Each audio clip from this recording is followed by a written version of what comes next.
Well, everybody knows, quote-unquote, the Christmas story. It's a story of a baby born in a feed trough, in a stable, in a small village called Bethlehem in the land of Israel 2,000 years ago.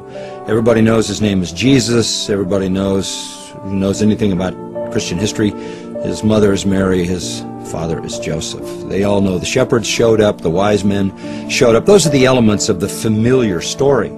But it's the story behind that story that is the real story.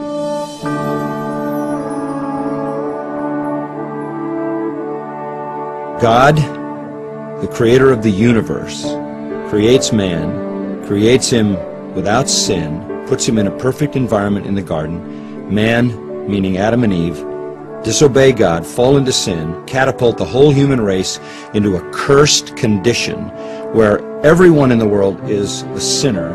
Therefore, we all are rebels against God. We all are the enemies of God. We all violate the law of God. God is a just God and a holy God and must punish sin.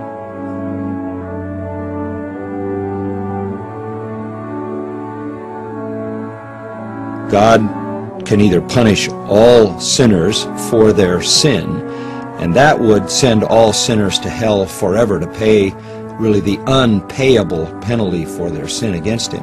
Or God can provide a substitute to bear the punishment for their sin. And God, out of love for sinners, deems that he will send his Son, God the Son, the second member of the Trinity, God the Father, God the Son, and God the Spirit, that the second member of the Trinity will become a man.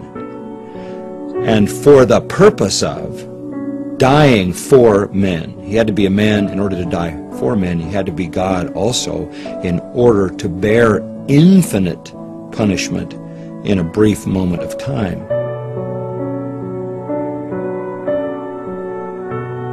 So God comes into the world, takes on the form of a man, lives a sinless life because he is holy God.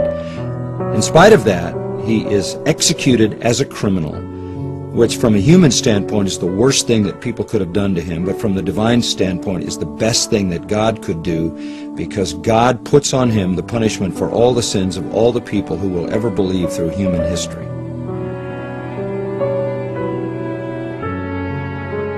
God punishes Christ, who bears the total punishment for all who would believe through all of human history, which if each were to bear would take forever and they would never be able to pay it back. That's why hell is forever. But because he is an infinite person, he bears all of that for all those people who would ever believe in 3 days, fully satisfying the justice of God. God validates the sacrifice of Christ as being perfect by, not only did God say, "This is my beloved Son in whom I am well pleased," but he raised him and seated him at his right hand because he had perfectly finished redemption. Christ then is at the right hand of God, exalted as Lord over all those who believe, having paid the penalty in full for their sins.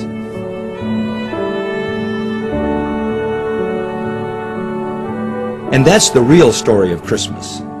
Not the shepherds and the wise men and the manger and the stable and 2 people and a little baby. That's on the surface. The real story is the story of a loving God and his divine redemption of sinners.